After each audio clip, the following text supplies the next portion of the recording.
Hi, guys. Welcome back to my podcast. This is Arun Gala. My podcast is called Grabbing Coffee with Arun, where I talk to everyday people that are doing interesting things. And today, my guest is Maritza Day.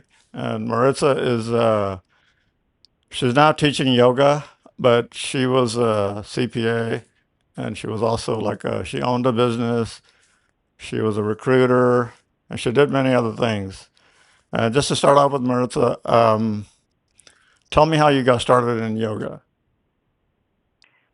Well, Arun, thanks for having me here. I started my career in yoga, or my time in yoga, in fits and starts. I actually took some classes at a yoga studio that was very formal Hmm. and very serious, and it just didn't suit me. So after I finished the 6-week series that they required you to attend, Hmm. then I dropped it, didn't go back. Then fast forward about the year 2000, I joined a health club here in Houston downtown, and they had so many different classes.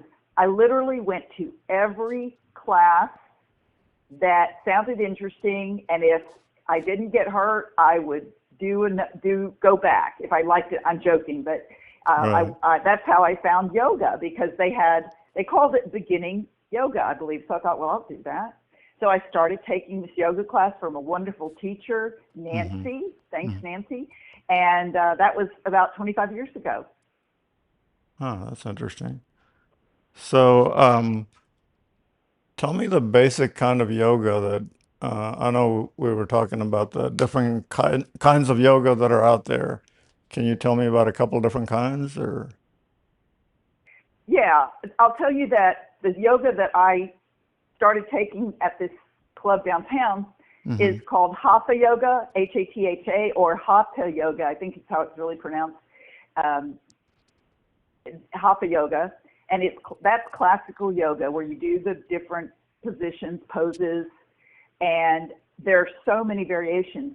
And I'm a student of yoga, but there's a lot of history to it. But what I understand is that over the years, different yoga teachers, like from thousands of years ago, they had their own style, so they would name it like Iyengar or whatever. They either name it after themselves or they would name it as a certain style. So, but it all comes, in my understanding, from the original Hatha Yoga. So you can do power yoga, you can do goat yoga, you can do yin yoga. There's all kinds of variations, but it's yoga. But Marissa, I heard there's like over 150 poses, right? I mean, Oh, I think there's more than that. I really? believe, because there's many different variations on some poses, but I'm sure there's a lot. I don't know. I'll come back another time and have you look Yeah. that up. I mean, it just seems like it's very, to me, I really enjoy it because it calms me down, especially when I'm anxious, when I have anxiety and things like that. But tell me, how did you get involved with the teaching the visually impaired yoga? Well, I have a very good friend, Sarah Freeman Smith, who is one of the most amazing people in the world. I've Hmm. known Sarah for probably 30 years. She Hmm. was originally sighted and lost her vision due to an illness. She's also a business person, so that's how we knew each other. We were in an organization together. So over the years, I kept up with Sarah, and one day we were talking, and I was telling her about teaching yoga, and she said, "Oh yeah, we used to have a teacher who taught us, but then she moved or something." And I said, "Well, Sarah, I could try to do that. I don't know if I can teach people that can't see me, but I can try."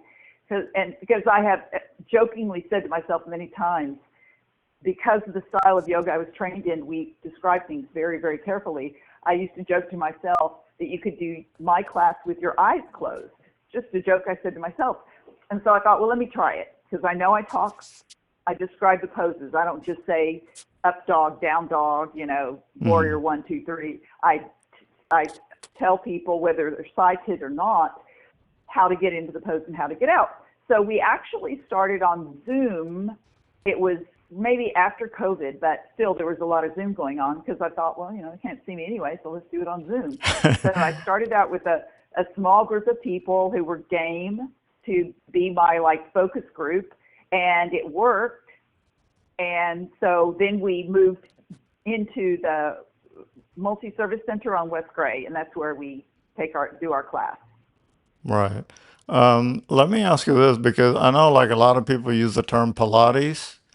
Mm-hmm. I mean, what is the big difference between Pilates and yoga, or do they kind of go hand in hand, hand in hand? Well, yoga is a very old form of preparing your body for meditation. That was the original intention, to calm your body and your mind so you could sit Hmm. and meditate. So that yoga is thousands of years old. Pilates was created by a man named Joseph Pilates. And I believe it's in World War One. He was a physical therapist or physiotherapist, as they say in Europe. Hmm. Anyway, he was. This is what I remember: is that he created Pilates because he was a physical therapist, and so many of the men he was helping that were injured in World War One, they were bedridden. So he's trying to figure out, what can I do to help these men exercise when they're lying down. So he Hmm. came up with these exercises, and he never named it after himself. That came later. He called it control something, because you really have to control your abdominals. Pilates is very much to strengthen your core, Hmm. and a strong core means a strong body. And so that's the big difference. Most Pilates is done lying down on your back, on your side, or something. Whereas yoga, we stand up, we lie down, we are on our hands and knees, all that. So, but also Pilates is a lot newer. It was started around World War One, as I understand it. Very good exercise. A lot of dancers do Pilates when they're injured to build themselves up again. So it's that's one of the main differences. Yeah. Another thing I wanted to ask you was a lot of my Christian friends, Maritza, they feel like they don't want to do yoga because it's more closely related to Hinduism, I guess, is what they say. What are your thoughts on that? Well, it's the style of yoga that I was trained in. We call it gym yoga, like gymnasium yoga. Hmm. So we do the poses. We come at it from a physical point of view, Hmm. that doing these discrete poses, and there's no chanting, there's no praying, there's no nothing. You just do the poses. I don't use Sanskrit terms. I call it triangle or upward dog, downward dog, and all that. Right. And the only Sanskrit description I use for a pose is shavasana, which translates to corpse pose. And a Hmm. lot of people don't like that name, so that's when you lie down on your back and relax. Anyway, so it's very non-denominational, and as I lived in the suburbs for a couple of years, and I was introduced to a lot of different kinds of yoga up there, and some of the folks, the Christians, and I'm a Christian anyway, but they called it holy yoga. It Hmm. was still yoga, but they called Right. it holy yoga. So they just renamed some of the poses. So instead of tree, they would call it um, stork or something. They just came up with Right. different names. I guess so as not to. I don't think yoga is patented or anything, but they had different names. Just like Pilates, we have a pose in yoga called the child's pose, where you're kind of, Right. um, you're relaxing in a little ball. And in Pilates they call it the shell pose. So it's really the same thing. And I thought it was so funny that they would do the same poses and just rename them and call it holy yoga. Whatever, yoga's yoga, y'all. It's it's very good for the mind and the body. I've also seen goat yoga, cat yoga, Hmm. dog yoga, Right. glow in the dark yoga, spear yoga, Right. champagne and I mean, cheese yoga. I mean, I tell Yeah. people it has nothing to do with religion. It's just Yep. basically working on stretching and your muscles and your breathing and stuff like that. Mm-hmm. So, Yeah. Yeah. but I mean, it was used, yes, preparation to calm yourself down so you could sit down and, meditate. But meditation is non-denominational also. Anybody can sit down and be quiet if they Yeah. want. Believe it or not, And it's Marissa, free. I know you're volunteering your time. I think it's very appreciative that you come out and teach us what to do because, believe it or not, I have elderly parents and I have so many things going on. It gives me a lot of anxiety. I know yoga is going to help me out. I can't wait for the class to start. Well, great. You're welcome. Everyone's welcome.